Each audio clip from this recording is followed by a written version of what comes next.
Hi, my name is Ron Knaflic with Edwards Instrument Company, and today I'm going to show you how to change the spit valve spring on a trumpet.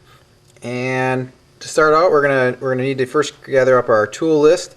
We're going to need a pair of spring cutters, wire cutters, something with a nice sharp edge to it, needle nose pliers, small common screwdriver,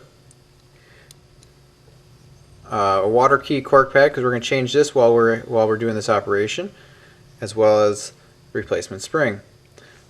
Obviously, we need to order these parts ahead of time to do this job properly. And most importantly of all, we need to make sure we have our safety glasses. Once again, since we're dealing with a spring, something that can spring away and give us a good poke in the eye, and that would be bad, we're gonna make sure we're wearing our safety glasses. Very important. So safety glasses on.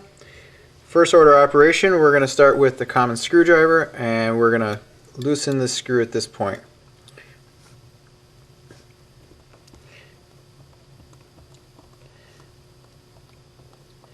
So we're going to back it off till we feel the threads just slightly leave the seat of the saddle.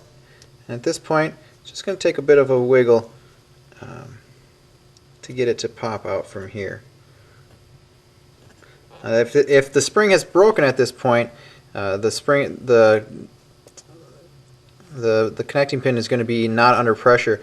But what's going to happen right now is, since the spring is still under tension, I'm going to have to push down on the saddle just a little with a little thumb pressure, and that's going to take it off of there and should allow me just to pop it right out. It takes a little effort.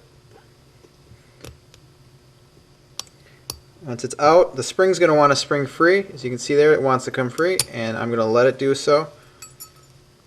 At this time, you can see the old spring is left on here. What I'm going to do is, until I'm about to install the new spring, I'm going to leave this on so I remember the correct orientation. So at this time is a good time to grab your needle nose pliers, and we're going to grab a bit of that cork, and we're just going to start pulling on it. Depending upon how old the cork is, it may just fall right out, or it's disintegrated over time and there should be nothing left. So we're going to set that to the side. We're going to grab our cork with our adhesive bottom. Quite handy. If you'd be dealing with just a natural cork, sometimes the pressure alone of the Waterkey will keep the cork in place, but a little dab of a glue wouldn't hurt as well. So we're going to just press that into this place. Now we have a nice fresh Waterkey cork. Now, looking at our new spring and our old spring, we're going to correctly remember the orientation. And what I like to do is just lay that out so I see where it's sitting. Pull off the old spring, set that aside. And so put the new spring on. You're going to notice that when we put it on, it's going to sit on here pretty loosely, almost to the point that it's difficult for it to stay. You can see how easily it just falls off. So the trick I like is, put it on there, you grab your needle nose pliers, and just crimp the tip just a little bit, and that keeps it in place. And that makes your job a lot easier. Okay, so the next part is a little bit the tricky part. Takes a little contortion action. What I like to do is, you take your thumb, put a little tension on the spring, kind of pull the spring together, and this may take a couple tries for you, especially if it's your first time doing so. Then what I'm going to do is going to take the ends of this, take my thumb, and you notice I'm going to retain the spring on here. Once this gets around, then I have everything under tension, and it's going to allow me to line things up on the Waterkey. So once I slip it onto the Waterkey, I will hold that into place, grab the pin. And if you want, at this point, you could also put a little lubricant on the pin. That's never a bad idea at this point. As you can see, this is not the easiest thing because we're dealing with the spring under tension. It's going to want to do what it naturally does, and that's fight you at every... No, I'm just kidding. So gently, you're going to, once you get connection on this side over here, you're going to slowly just release the tension off the ends. If you didn't do so and you just let it snap, there's a good chance you're going to put a little nick into your tuning slide, and that's never good. So once that's in like that, I'm going to tension the screw. Careful not to slip and jab yourself. That's not fun either. Alright, now that we just test everything out, make sure it's all in good working order, Now we have to tend to the business of trimming off these. You can leave them on if you're into that sort of thing, but please don't. That's not fun. So what it's simply going to do is, you'll notice on this tuning slide there's a nice diamond shaped flange that sits below the saddle.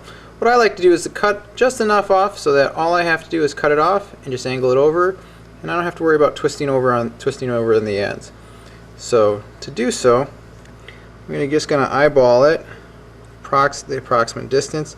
Notice I keep my finger on the other end of the spring, so that it gives me a place to, one, pull it away from the tuning side, and two, when I do cut it, it doesn't go flying up into my face. Those do sting a little bit if you're not careful. So I have one leg taken care of. Let me switch to the other side. Same operation. Takes just a little finesse. If you want to, you could also at this time, before cutting these, if you're worried that you're going to scratch your finish, you could also take some Scotch tape, put a couple of wraps in this area before we put the spring on. That helps protect the finish. I've done this a few times, so I'm quite comfortable with it. But as I always say, your mileage may vary. So I'm going to set aside other tools and grab my needle nose pliers. And the simple fix I like to do is you grab the spring towards the base of the saddle with the tips, if you have a nice tight set, and just give it a little twist. And if it doesn't go quite far enough, just reach back in there, kind of twist it a little bit beyond. And as you can see, it just sits in a really nice orientation with the diamond shape flange, and that way it stays away from your fingers, and the chance of you catching your hand on it is pretty slim. So I'm just going to attack the other side, give it a little twist, and there we have a nice new fresh spring on, a nice high tension. Feels great, and we're good to go.